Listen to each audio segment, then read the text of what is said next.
एक समय की बात है, गौतम बुद्ध के समय में एक राजा था।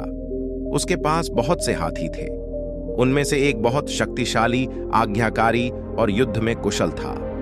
वह कई युद्धों में राजा के साथ जाता था और राजा का सबसे प्रिय हाथी था।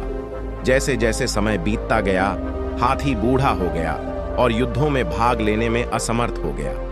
राजा उसकी देखभाल करता था और अब उसे युद्ध में नहीं ले जाएगा। अब हाथी सेवानिवृत्त हो चुका था। एक दिन हाथी पानी पीने के लिए पास के तालाब में गया।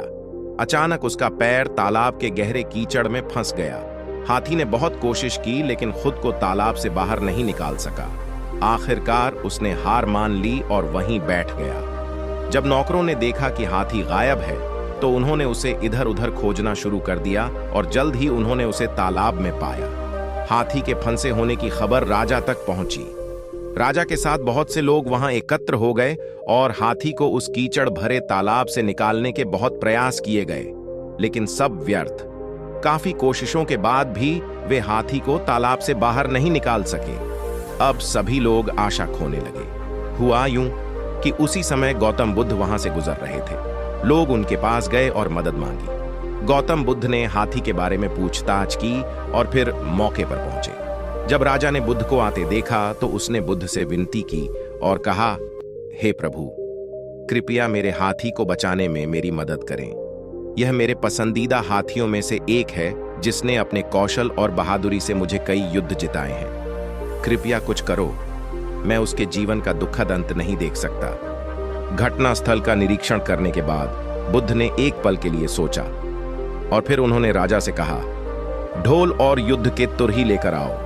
हाथी के चारों ओर युद्ध के नगाड़े और तुरही बजाई जानी चाहिए।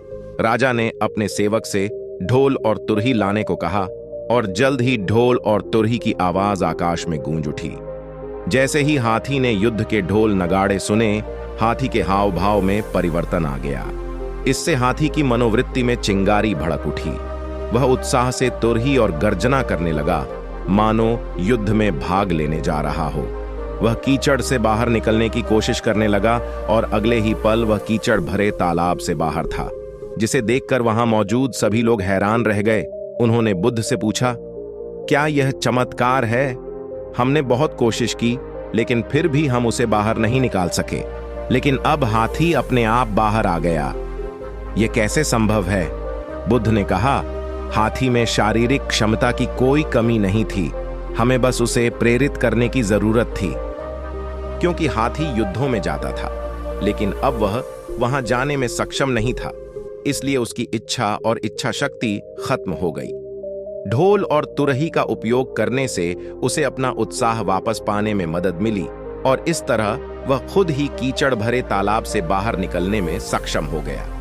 अगर हम अपने जीवन में देखें तो पाएंगे कि कई बार हम सकारात्मक सोचना बंद कर देते हैं और उत्साह खो देते हैं और फिर समस्याओं में फंस जाते हैं।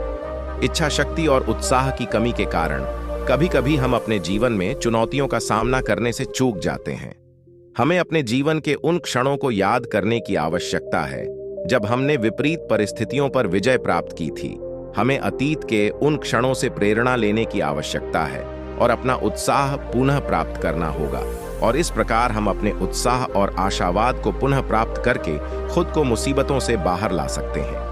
इसलिए निराशा को अपने ऊपर हावी न होने दें और हमेशा सकारात्मक दृष्टिकोण रखें। यह ज्ञान के शब्द प्रेरणादायक कहानियां हैं। देखने के लिए धन्यवाद।